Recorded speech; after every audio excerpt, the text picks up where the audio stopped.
Hola amigos, mi nombre es Juan Aleso y junto a Carlos Orubica queremos invitarlos a participar de este espacio de reflexión que hemos dado a llamar El Derecho y el Revés. El Derecho y el Revés busca rescatar aquellos hechos de la realidad que el poder oculta.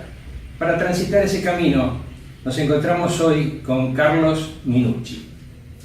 Carlos, desde su juventud, ha estado vinculado al sector energético, arrancó en el área de obras de SECVA y a través de toda su trayectoria interesado con los problemas sociales, políticos y gremiales, lo encontramos hoy ocupando la Secretaría General de la Asociación del Personal Superior de Empresas de Energía, APSE.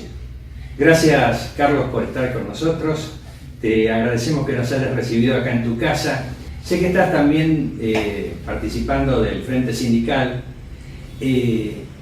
Yo realmente en este momento, teniendo la experiencia dentro del ámbito en el cual estás participando, me gustaría preguntarte, porque estás en un sector que es movilizador de lo que es toda la economía, todo lo social, y sin embargo nosotros estamos encontrando hoy que desde el gobierno nacional están cambiando las pautas y bajando, por ejemplo, ministerios, degradando ministerios a secretarías, como es el caso de Trabajo, como es el caso de Salud, Ciencia y Tecnología, incluso el de Energía. Ahora, desde tu visión, ¿cómo estaría en cierta medida afectando al sector y sus trabajadores y a la sociedad en general? ¿Cuál es tu perspectiva? Bueno, el problema energético nace desde el momento en que se privatizó. O sea, esto no nació en esta etapa. Lo que sí aplicó este gobierno, ahora queda muy claramente, es lo que fue la política del preperonismo, llevando al Ministerio de Trabajo a Secretaría, a la Educación a Secretarías, o sea, bajando el nivel de todo aquello que era social, porque la oligarquía, lo social, lo dejaba de costado. Hoy nos encontramos con empresas que han producido en el país una tremenda transferencia de riqueza en favor de ciertos grupos económicos amigos del gobierno. Y como digo yo habitualmente, es para Macri, porque Milding, Caputo, Lewis, que son los dueños de las empresas públicas, son parte del establishment que formó Macri en toda su etapa de empresario. Así que Milding compró Calcaterra, compró la empresa de Calcaterra, bueno, todo junto en lo mismo. Que llegamos a empresas sin ningún tipo de inversión, con tarifas abismales, personal diezmado, la red manejada por terciarizados de la UOCRA, no son personal profesionalizado, y con un detrimento a lo que es la función del servicio eléctrico muy deteriorada, y que seguramente por muchos años vamos a tener consecuencias que hoy muchos no ven, pero este verano se van a dar cuenta que va a quedar muy claro. Estamos hablando de infraestructura, en avance tecnológico, todo no es para que el servicio mejore, sino es la terciarización para costos, bajar personal para bajar costos, material no existe, cortes hay muchísimos, y lo que tienen hoy a favor son los medios de comunicación hegemónicos que tienen todo tapado, toda esta cantidad de problemas que estamos viviendo. Entonces, lo único que puedo decir es que desde el sector energético, el freno de Atucha, que sigue Atucha, el freno de las hidráulicas de Santa Cruz, el freno de muchas obras, y ahora la privatización de Transener, que Milding tiene un 42%. Transener es el caño que mueve la energía de 500 en el país. Bueno, eso tenía un 42% Milding, y el resto lo tenían a través del Fondo de Sustentabilidad, lo tenía el Estado. Bueno, ahora se han puesto a la venta ese porcentaje que quedaba, y seguramente como la consultora es vinculada a Macri y a Milding, no tenemos ninguna duda que seguramente esta venta se le va a quedar en mano de Milding. Antes de pasarle la palabra a Carlos, hablaste de tarifas. Estamos viendo y viviendo, que digamos, indudablemente está el tema de, creo que hoy hacían, la audiencia pública por el gas. Pero bueno, audiencias públicas que por supuesto no son ni siquiera, como no son vinculantes, no tiene ningún sentido hacerse. Pero quiero decir, las tarifas cada vez están a la población, el término sería acogotándolas cada vez más. ¿Esto ves alguna solución en el corto plazo, en el mediano plazo? A ver, nosotros lo que tenemos hoy es que los grupos más afectados, que son los grupos pobres, al no pagar el corte de luz, cortan el servicio. Hay muchos problemas en las diferentes áreas comerciales que son las que tienen los problemas. Creemos que vamos camino a un estallido en el sentido de que cuando la gente ya no pueda pagar la tarifa, todo esto como está pasando en diferentes lugares, por ejemplo en Adrogué entraron, le pegaron a los gendarmes, le pegaron a los empleados y querían que le vuelvan a conectar. Pero son medidores comunitarios, entonces el municipio no paga y le cortan la luz a la gente que de poco poder. Entonces todo esto es un gobierno insensible porque los electrodependientes tampoco se cumple. Entonces, pero te digo, ellos están tratando en estos momentos de ver la cantidad de dinero que se puede llevar en este corto tiempo. No se olviden que en 2 años y medio destruyeron prácticamente el servicio eléctrico. Para darte una idea, en los últimos 2 años y medio las empresas eléctricas se llevaron 112.000 millones de pesos, en lo cual no vinieron las empresas, porque inversión en las empresas no hay. Ahora se habla de un nuevo aumento. ¿Por qué? Porque la tarifa está dolarizada y a la vez su dependencia es con el gas y el combustible. Entonces, al quemarse combustible y al quemarse gas, todo eso aumenta la tarifa del servicio eléctrico. ¿Hasta dónde van a llegar? Alguien decía, ¿cómo llegamos al dólar que crezca tanto? Bueno, que sí, claro, no tienen problema en nada. Yo te preguntaba esto pensando, yo siempre he sido un defensor de la industria como generador de empleo genuino. Y ustedes sé que han desarrollado una tecnicatura, entonces yo me imaginaba cuál es el futuro, de pronto con todos estos cortes de programas y de proyectos, digamos, el futuro de estos técnicos que ustedes están capacitando.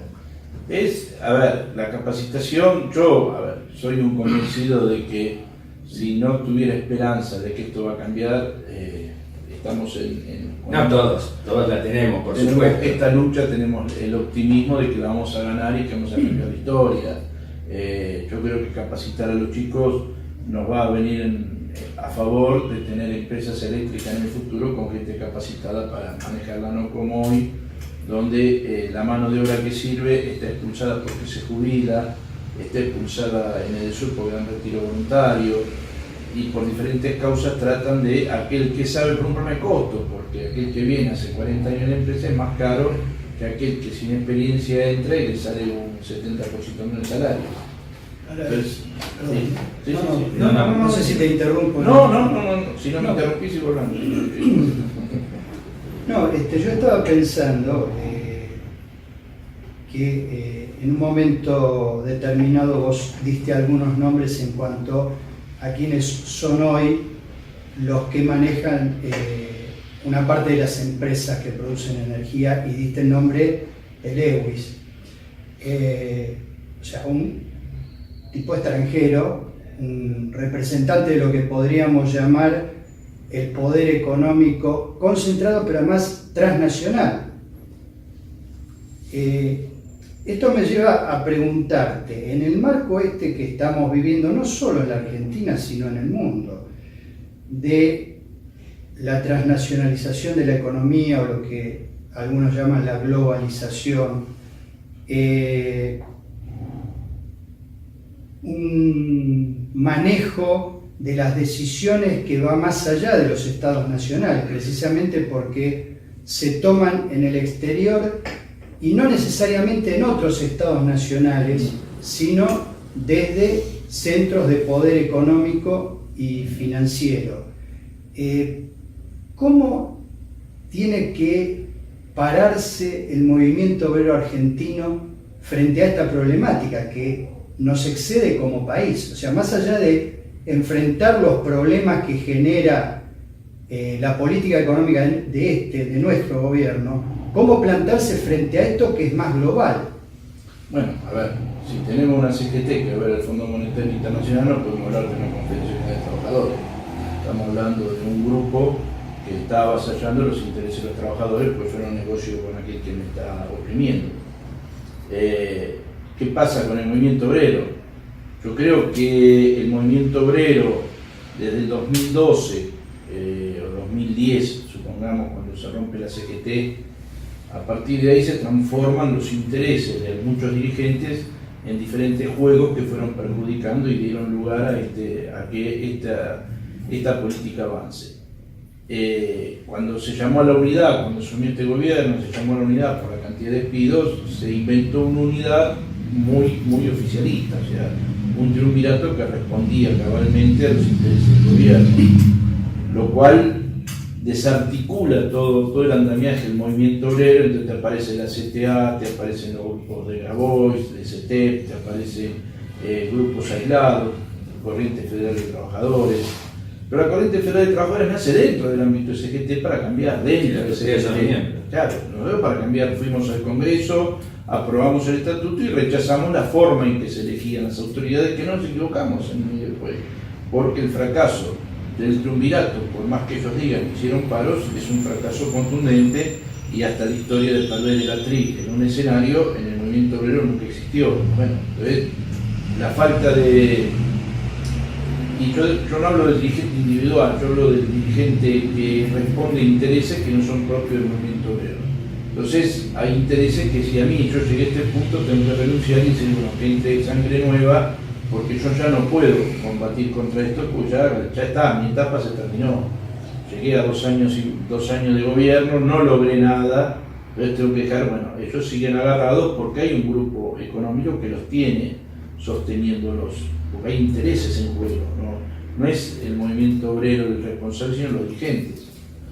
Y la dirigencia tiene problemas, tenemos problemas de dirigencia. El grupo, cuando nosotros salimos con la Corriente Federal, que después se suma Palazzo, la Corriente Federal nació de gremios muy chicos, que fuimos al Confederal a llevar nuestra postura, hicimos un documento y no fuimos a buscar ningún puesto, fuimos a decir lo que pensábamos. Y un objetivo claro, la Corriente Federal, o sea, un proyecto de país. De país que tenemos los 27 puntos, tomamos la historia de La Falda, Huerta Grande, los 26 puntos de Salud Baldini, volvíamos a la génesis del movimiento obrero, volver a recuperar lo que Perón nos enseñaba como movimiento obrero.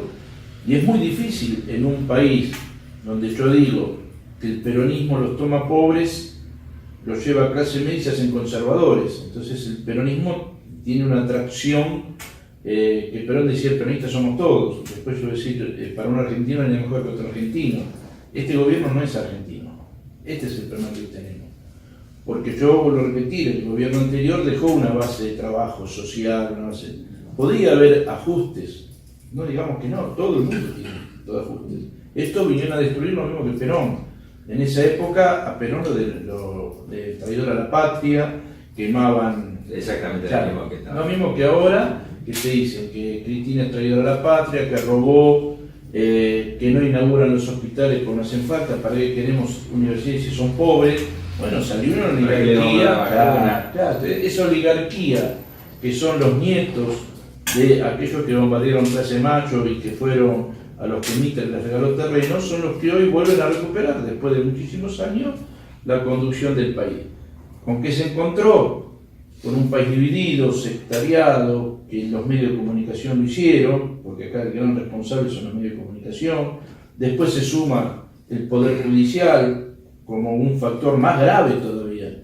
Yo creo que el gran problema que tiene el país, y es la gran discusión, no es política ni económica, es qué vamos a hacer con el Poder Judicial que se está anarquizando, donde ya no se cumplen las leyes, donde todo es el vale todo, y donde vos tenés que el presidente de Boca maneja los jueces, donde Stornelli, que era seguridad de Boca, maneja los jueces, y Eco Macri era presidente de Boca antes que Angelici. Entonces digo, bueno, estamos haciendo un partido de fútbol con Boca siempre campeón, o sea, Entonces digo, la situación está muy complicada, porque no es una complicación solamente económica, pero puedo venir y decirte, bueno, mirá, tiramos plata, damos de comer, no, acá se destruyó la industria no está más, las pymes se están destruyendo, las familias se están destruyendo, la droga sigue avanzando, no hay nada que ellos hayan abarcado que puedan decir, solucionamos esto, lo único que solucionaron es su caja.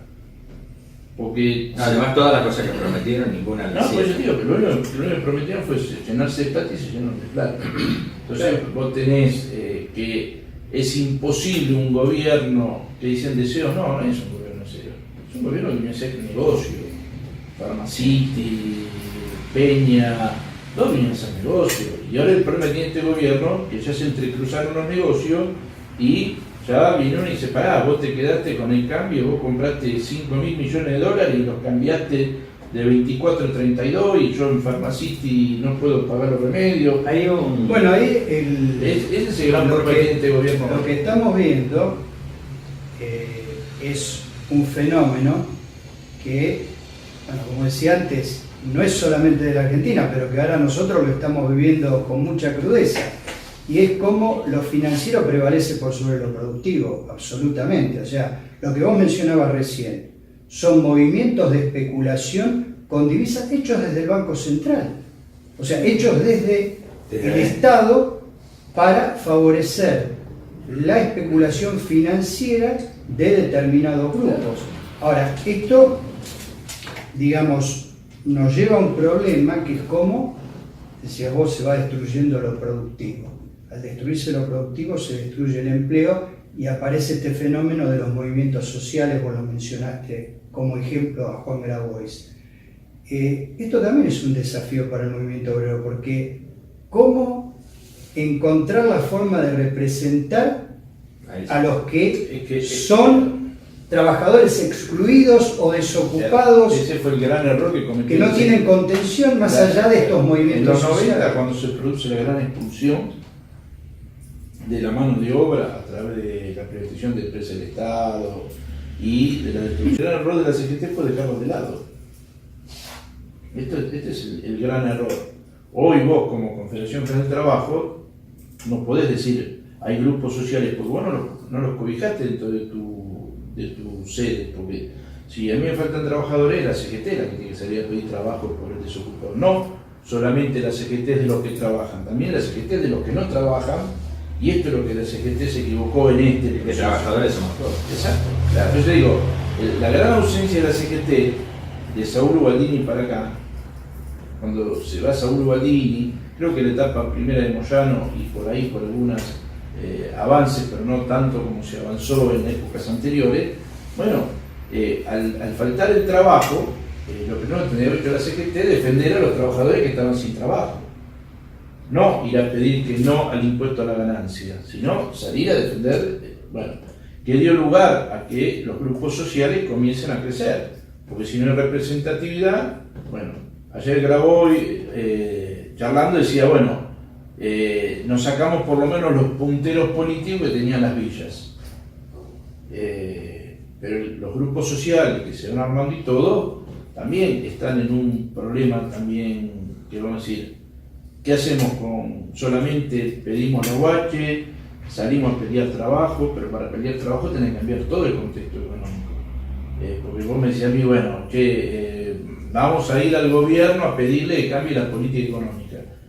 ¿Qué van a cambiar? Claro. Van a decir, paro las importaciones, devuelvo el aporte, ahora inventaron esto de los 4 pesos por sensible. Ya, te digo, no podemos creer que este gobierno puede pensar, porque vuelvo a repetir, es un calco de la oligarquía con otra cultura que fue la del 40 y la del 30, la de la época infame, que tampoco puedo llegar a creer que también hubo malversación en la elección, si en la provincia de Buenos Aires inventaban los nombres y los aportes. Sí. Ahora, el juzgado no están juzgando a la Vidal y a Macri, que son los responsables, porque si la Vidal se llevó nombres y dio plata, puso plata que no la dieron, tampoco creo que Macri haya evadido eso. Entonces digo, toda esa inmoralidad que hoy tratan de llevar a los grupos populares, se da de acá, vamos a ser muy claros, América Grande, que se crea con Chávez, con Lula y con Kirchner, en el ALCA, cuando lo echan prácticamente a Bush, eso se paga. Que Argentina haya hecho un satélite que vuele, también se paga. Que vos tengas a Trucha 2, 3, esto también se paga. Hoy nos ponen las bases militares en Jujuy, en Neuquén y en Ushuaia. Y seguramente los grupos nacionales tendrán que sacarlos.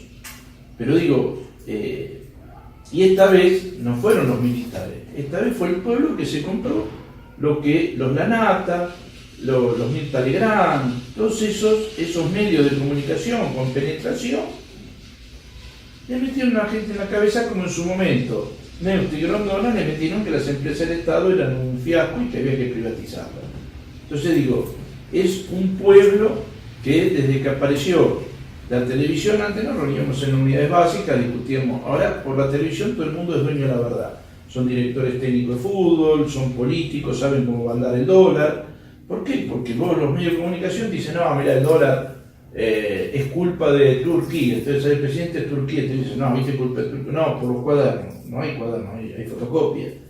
Ahora, a Cristina estuvo 2 años sin fuero, no la metieron presa. Ahora que tiene fuero la están a perseguir, ¿por qué? Porque ellos tienen que tener la salida de Brasil. América tiene un plan generado por Estados Unidos y calculo que Gran Bretaña para que América no crezca, para que América no empiece a hacer recursos naturales, claro. Nada más. Y como América se estaba juntando con una cantidad de líderes que en su momento reemplazan a Lula, la presidenta de Brasil, Cristina, Evo Morales, Correa, los entran a perseguir. Entonces no quieren la América grande, porque el problema no es Argentina y Brasil, el problema es que ellos tengamos la América grande. Igual no nos exterminaron a todos y seguimos queriendo la América Grande. No, pues yo digo que eso es lo bueno. Vos sabés que señalaste dos términos en tu exposición. Uno tenía que ver con la justicia y obviamente casi todo siempre tiene que ver con la industria. El tema del futuro inmediato que va a tener que venir después del 2019, la justicia, el rever la justicia va a ser uno de los elementos más importantes, porque indudablemente hoy no la tenemos, pero tampoco la tuvimos en todas las etapas anteriores. O sea que esto es algo de origen. Y lo asociaba con la industria, porque mientras vos estabas hablando, yo estaba recordando en la última celebración que hizo Cristina del Día de la Industria, el 2 de septiembre justamente, hace poquito, ella señaló lo que Carlos Pellegrini decía, que sin industria no hay nación, pero le agregó, tampoco hay país ni hay futuro. Y yo recuerdo que casualmente el 2 de septiembre se elige como la primera exportación que hace, en aquel momento era el virreinato del Perú, pero era lo que era la Argentina, y junto con esa exportación se hizo un contrabando de plata. O sea que realmente los orígenes son los que están, que son espurios, y es desde lo que hay que trabajar. Y la justicia es importante. Dos temas: Constitución, que fue la del 49, borrada de un plumazo. Uno de los temas que hay que volver es la Constitución. Y desde la Constitución la justicia, o desde la justicia la Constitución, pero la justicia hay que modificarla. Yo creo que se está trabajando fuertemente en un proyecto de modificación de la Constitución Nacional, que hay que modificarla, hay que actualizarla. Yo creo que el problema judicial no son todos, yo creo que hay un grupo de ocupas que avanzaron dentro de lo que dejó el gobierno. Pues yo vuelvo a decir algo, puede ser que la justicia anteriormente haya tenido causas manipuladas. Lo que está pasando ahora es que ya la justicia de ellos no te sirve. Esto es, hago lo que yo quiero, es peor que la dictadura. Alguien dijo, bueno, esto es como en los 76, lo único que le falta, porque yo le digo a alguien que si no hablas vas preso, y si no denuncias a Cristina vas preso, bueno, estamos en una ESMA muy exagerada, el que lo dijo. Además, ¿no? Lo que señalaba de las fotocopias, muy, luego decís, está subiendo el dólar, la vuelven a llamar a Cristina. Entonces digo, en definitiva, hasta el sistema judicial hoy está en tela de juicio, y el próximo gobierno que venga, si es este, bueno, olvidémonos del país, porque vamos a tener que empezar a recibir los bancos de Colón para que nos cambie el espejito.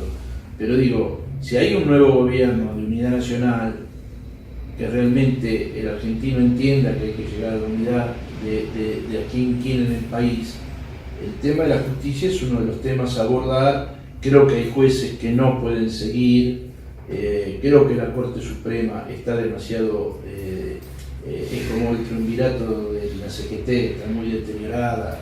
Entonces digo, todo eso afecta. Entonces digo, quizás el nuevo gobierno, los acá son muy cambiantes, ¿viste? Son tipo, van a ir cambiando de acuerdo al gobierno de turno. El problema es que este gobierno abrió la caja de Pandora. Entonces, hoy se metió con empresarios y seguramente con políticos, mañana van a ir por los sindicalistas. Son etapas que van cumpliendo. Primero empezaron con los políticos, llegaron a un punto que más allá no llegaban porque la plata era de Macri. Cuando vos ibas a Panama Paper y a buscar la lista de Cristina y aparecía la de Macri. Después siguieron con los empresarios, y los empresarios dicen, pará, nosotros teníamos la cartelización que poníamos los precios nosotros.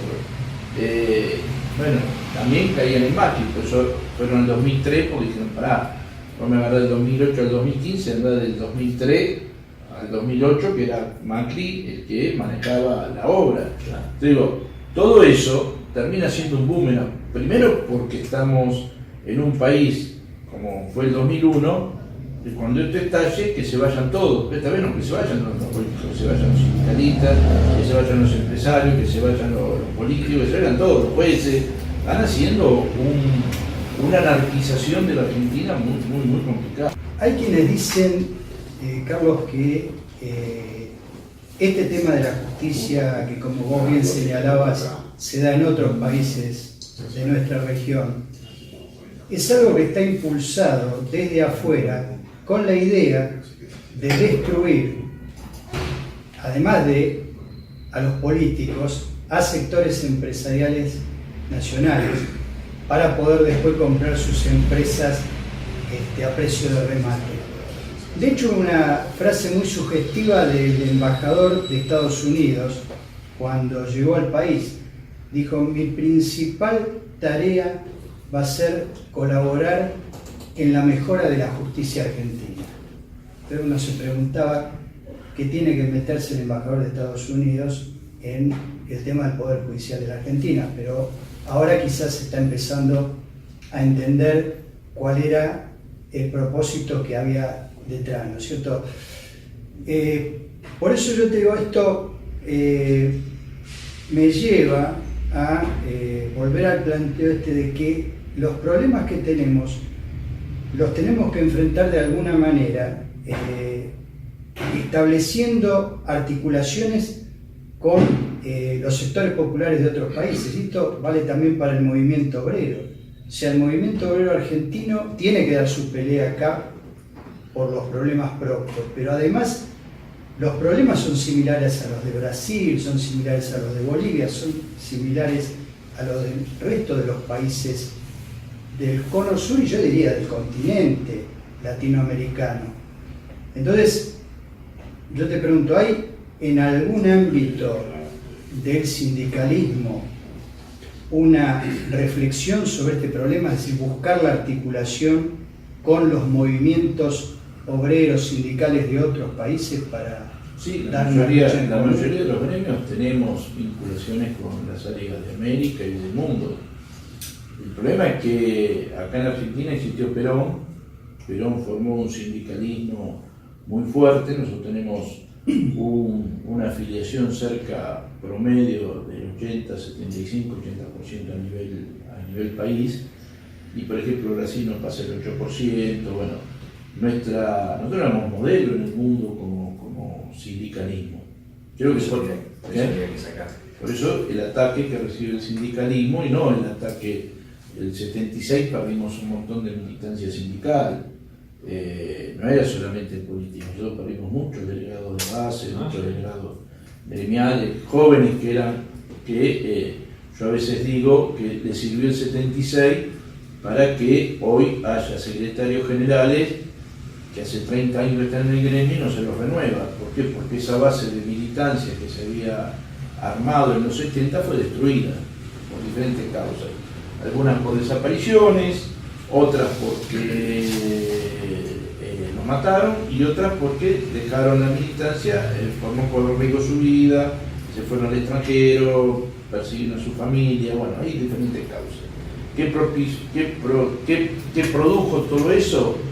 Un estancamiento entre el 83, que con Saúl Ubaldini es la última etapa, vamos a decir, de un sindicalismo que la gente continúa, que es la última marcha en la 9 de julio que hace Saúl, y después el sindicalismo con Kirchner empieza a encontrar un gobierno que le da todo. No hubo una paritaria, crecían los gremios, la producción, la gente consumía, cambiaba el auto.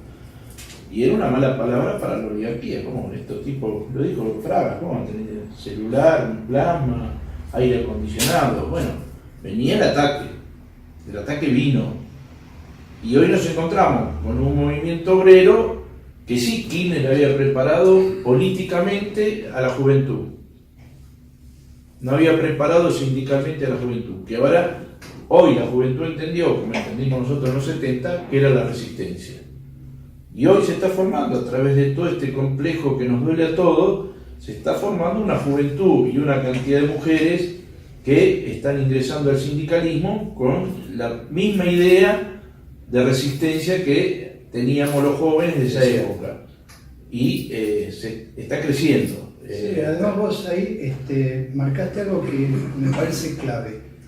En el 76 estuvo la represión y la eliminación sistemática no solamente de cuadros políticos sino sindicales.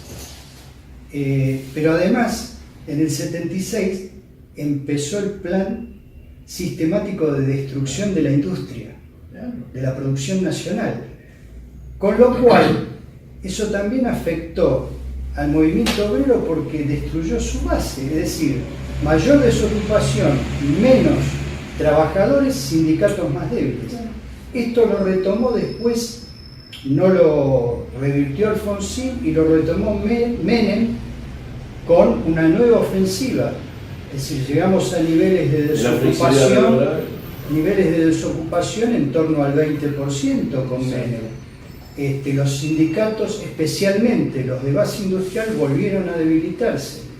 Esto de alguna manera se recompuso con los gobiernos de Néstor y Cristina, es decir, volvió a reactivarse la producción nacional, se recompusieron sectores industriales, volvió a tener una base de sustentación del movimiento obrero y ahora la están destruyendo de nuevo. O sea, son ciclos que se van repitiendo y que de alguna manera lo que van mostrando es el intento sistemático de eliminar... Es un problema dirigencial, no de base. Digo de base en el sentido de que... No, te explico, el menemismo negoció con los dirigentes. Sí. Y los militares negociaron con los dirigentes entre ellos. Sí. Porque vamos a ser, aquellos que estuvimos en los 70 sabíamos que había listas que salían de los sindicatos. No es que esto fue todo un ardid de destrucción a un país que culturalmente, acuérdense lo que era Argentina, la cultura, yo me acuerdo que nos sentábamos en los bares a filosofar, era otro país, éramos los hippies comparados con nosotros, nos sentábamos con un café y delirábamos de la política. Yo he ido a unidad básica a escuchar cassette de Perón, más aburrido que sentarte frente a un grabador y escuchar a Perón. Hoy llevar a un pibe a que escucha a Perón. Se lo pasás por el celular y lo apaga. Y hay dirigentes sindicales lo primero que hacen en la fecha de Perón es poner una solicitud en el diario y se olvidaron de todo lo que dijo Perón en su propio gremio y lo que están haciendo. Entonces, hoy la base, lo único que tiene de problema esta clase dirigente es que la base está unida. Por eso las movilizaciones, el F21, el 29 de noviembre, las mujeres Ni Una Menos, el tema de aborto, el tema universidades. Ustedes saben lo que fue la noche de los bastones largos. Y fue asustar a los padres para que no dejen que sus hijos militen. Y hoy están volviendo. Esto que se hizo bajo la lluvia y todo, es un canto a la vida, porque que los chicos vuelvan a meterse en la sociedad, a querer ganar la calle bajo la lluvia, llenar más de 300.000 personas, hubo, lo debe hablar de 30.000, más de 300.000 personas, decían 30.000 como que vinieron a apoyar a Macri, te imaginás las bobadas que hablan los medios. Sí, sí. Bueno, te digo, todo eso permite el optimismo que yo decía. A ver, yo soy, toda mi vida milité y llegué en los últimos 2 años y medio a ser secretario general. Yo no soy un secretario general de 30 años. No lo sabemos. Yo soy secretario gremial, de organización, he sido prensa, me han echado de permiso gremial, yo era militante, yo sin fuerza era delegado gremial y nunca estábamos atrás de un puesto, era la militancia por la militancia misma. La gente optó en esta oportunidad que yo conduzca, deben estar un poco locos, pero bueno, que conduzca, y bueno, se está haciendo un gremio de características en defensa de los trabajadores, y hasta a veces al mismo trabajador le cuesta creer que tiene que tener dirigentes que los defiendan. Porque para ellos es mucho más simple decir que el dirigente es malo, entonces ellos se cubren y buscan la sectorización. Entonces cuando vos agarrás y venís y decís, no muchachos, vamos a la pelea, no, este está loco, ¿qué le pasa a este? Me descuentan el día de pago, a ver si me echan. Y vos decís, y vos mañana te van a echar a vos, pasado a mí, y van a seguir echando. Esta lucha no es en favor. Entonces la dirigencia, la nueva dirigencia que va ingresando, tiene que comenzar a ver que va a haber muchos Macri en la historia argentina. En la historia de América va a haber muchos. ¿Por qué? Porque el Lavallato, perseguir a Correa, a Evo Morales, va a seguir, porque cuando América vuelva a crecer, la van a bajar de nuevo. ¿Por qué? Porque América, y esto los argentinos, acuérdense que nos llamaban la Francia de América. Sí. El único que acerca a América es Perón, cuando antes de su muerte va a Paraguay. Está bien, fue Bremer, pero él acercaba a América dentro de un pueblo geopolítico que Argentina necesitaba. Y después lo hace Kirchner. Kirchner en el ALCA da una clase magistral de geopolítica de América. Cuando ve a Bush, que hace el arreglo con Correa, con Lula, y automáticamente ahí América era un peligro. Sí, él lo intenta ya con el tratado de la ABC. Ah, entonces digo... No, y con la figura de los agregados obreros. Vale decir, esta idea de que el movimiento obrero tuviera una proyección internacional y se vinculara con los sindicalismos de otros países para encarar una lucha conjunta ya estaba en el primero y segundo gobierno. Yo tuve por quítame de esa paja, bueno, tuvimos la visita de Máximo Kirchner. Vos tenías la imagen que decían los medios del gordito que andaba con los joysticks, que yo como el jueguito, la PlayStation, la PlayStation, que es drogón. Bueno, por empezar ya no está más gordito. No, sí, ya le dije que pare un poco. Pero digo, cuando vino él, hablar con él es hablar con el padre, lo que sabe de geopolítica, la visión de país que él tenía. Y yo decía, mirá lo que hacen los medios de que un tipo que tiene en sus genes la formación de un padre y una madre política que llegaron al presidente y fuera de lo que digan, han mantenido durante 12 años el país mucho mejor de lo que estamos ahora, y sí había que hacer ajustes, y sí podían haber cometido errores, que todos los podemos cometer, pero digo, estamos haciendo otra vez destruyendo la juventud, que la Campo, la que la Roque, y vuelve otra vez los medios oligárquicos a pegarle a la juventud, que la juventud es la única que va a hacer, nosotros en esta asociación, sí, nosotros podemos dar un mandato más, pero tiene que venir la juventud a hacerse cargo de estas entidades. Y si vos no formás a la juventud en estas entidades, ¿cómo se va la entidad?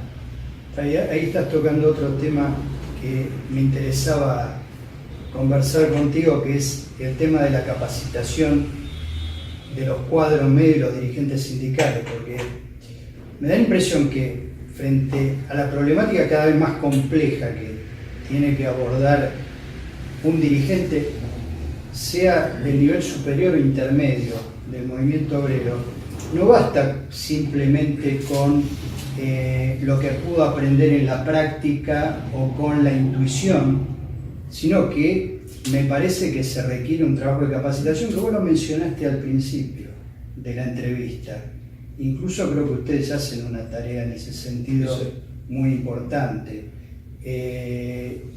Y evidentemente esa capacitación tiene que operar fundamentalmente sobre los que vienen, no sobre los que nos estamos yendo. Claro, un dirigente sindical hoy, a ver, yo parto de la historia, ¿no? Dentro de un sindicalismo que no tenía una estructura social, ni cultural, ni nada, que era simplemente grupos que salían de trabajar y hacían la pelea en habitaciones, todo esto se construyó en grandes industrias.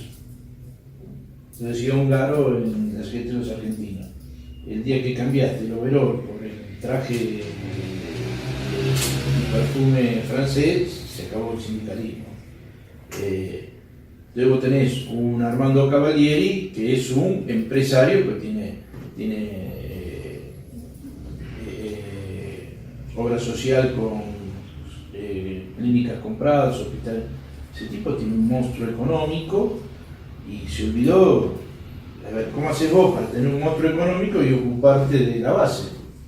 Al contrario, yo creo que si algún trabajador lo va a ver y dice que no dejen de romper la pelota, que estoy en este momento arreglando con los enfermeros del Duputren, un ejemplo. Sí, sí. Y bueno, entonces le va cambiando la mentalidad. Cuando vos lo traes al joven, el joven venía y dice, bueno, che, vamos a capacitarnos. ¿Y a qué hora? Y después del trabajo. No. ¿Cómo no? No, me espera mi señora, tengo los pibes, la sociedad no es la misma, la seguridad. Entonces tenés que ir formando de a poco, nosotros estamos haciendo un trabajo de a poco, con charlas, yendo a los sectores de trabajo. Y cuesta, porque también hay tipos que vos te acercás y decís, mirá, vengo a charlar con vos. ¿De qué querés charlar? Mirá, ¿cómo está el país? No me rompas la pelota, yo en este momento estoy por comprar, cambiar el auto, mi señora me tiene loco porque quiero los azulejos.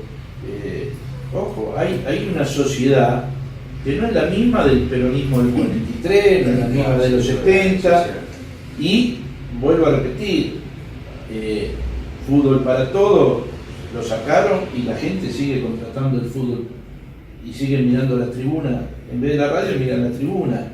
Entonces digo, es una sociedad que hay que darle, por eso digo, en 2019 tiene que venir un gobierno, no una persona, tiene que venir un gobierno de unidad nacional, porque va a pasar lo que pasa siempre.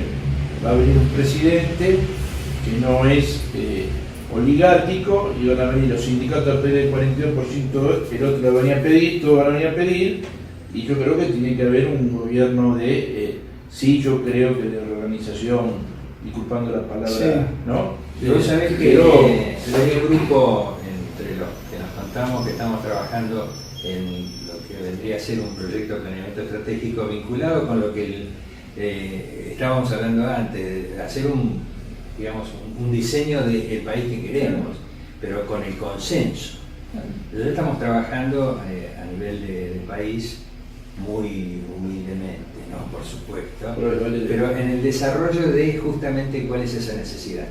Pero además, lo que nosotros estamos convencidos es que este proceso de planificación estratégica, que es algo que es continuo, no se puede hacer desde la gestión, debe hacerse paralelo a la gestión. Entonces, creemos que en el futuro gobierno debe existir un área en donde esté conceptualizando cuál es el futuro de ese proyecto de país que hemos diseñado para que la gestión lo haga. Por eso digo, el movimiento obrero tiene que trabajar en el país que quiere el movimiento obrero y después compatibilizarlo con los demás intereses sectoriales y no al gobierno de turno, sino que cada uno sepa qué es lo que tiene que defender. Porque, vuelvo a repetir, yo conozco un montón de dirigentes que cuando están en el gobierno no te saludan. Cuando dejan de estar en el gobierno te saludan, que haces Carlito, ¿cómo andás? Entonces digo, creo que el país necesita sincerar desde las bases qué es lo que queremos como país.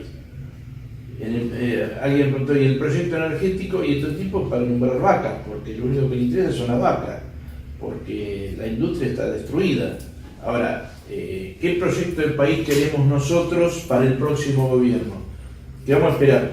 ¿Que venga Cristina o que venga Massa puesto por la Embajada de Estados Unidos y hagamos un gobierno más tenue pero con el mismo objetivo que el macrismo?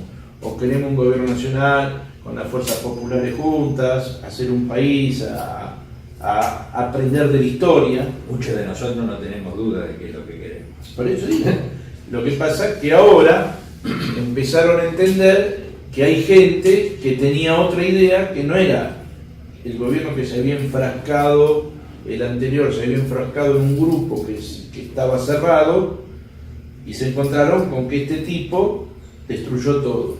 Entonces ahora, aquel que te dijo, pero vos, cuando yo te vine a hablar, me diste vuelta la cara, y yo tenía la misma idea que hoy estás llevando. Y yo no te voté porque pensé que vos eras el enemigo. Y eso se va perdiendo. Hoy este gobierno está ayudando, como decía Perón, no es que Cristina era la mejor, pero estos son peores.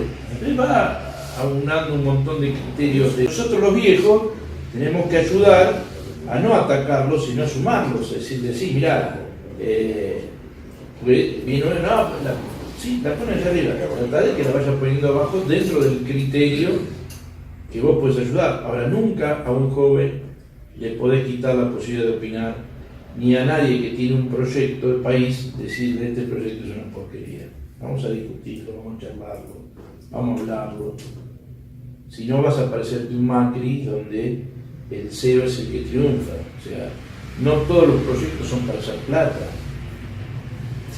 De hecho, desde el gobierno las políticas son justamente para el viejo. Por eso digo, los viejos tenemos que entender que es lo que decías vos, todos tenemos que aportar un proyecto y aunar criterios. Y yo creo que se está hablando y se viene charlando en los diferentes frentes, es comenzar a diseñar una estrategia de país, no desde el gobierno, sino desde los grupos laterales que comiencen a trabajar y a aportarle al gobierno ideas y que los poderes legislativos respondan a esos intereses y no a los de los gobernadores que están atrás de dos mangos, sino que todo el mundo trabajemos en ir aportándole al político ideas. El movimiento obrero tiene muchas ideas, ustedes tienen muchas ideas, todos tenemos muchas ideas. Ahora, ¿quién las canaliza? Entonces, el gobierno que venga va a tener que canalizar las ideas, porque acá con Cristina existió el proyecto federal, ¿quién lo sabía? Ellos, no sé, 2 o 3. Ahora, el proyecto federal nunca se dio a conocer al mundo, a la Argentina, cuál era el proyecto. ¿Para qué queríamos hacer tal cosa? No se explicaban, se hacían porque querían.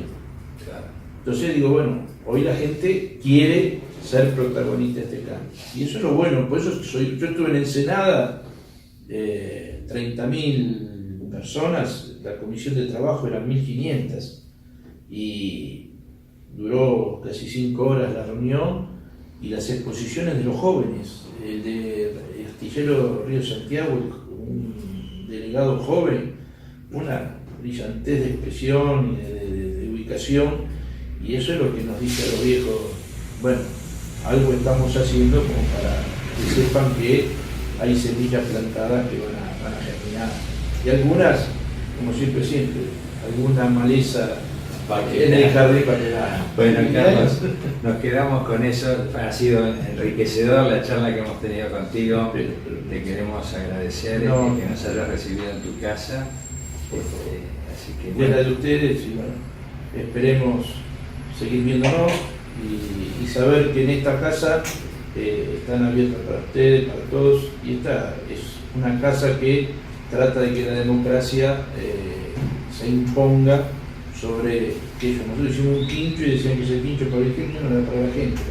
Pueden venir los sectores a hacer su asado, la gente, y bueno, hay que abrirse.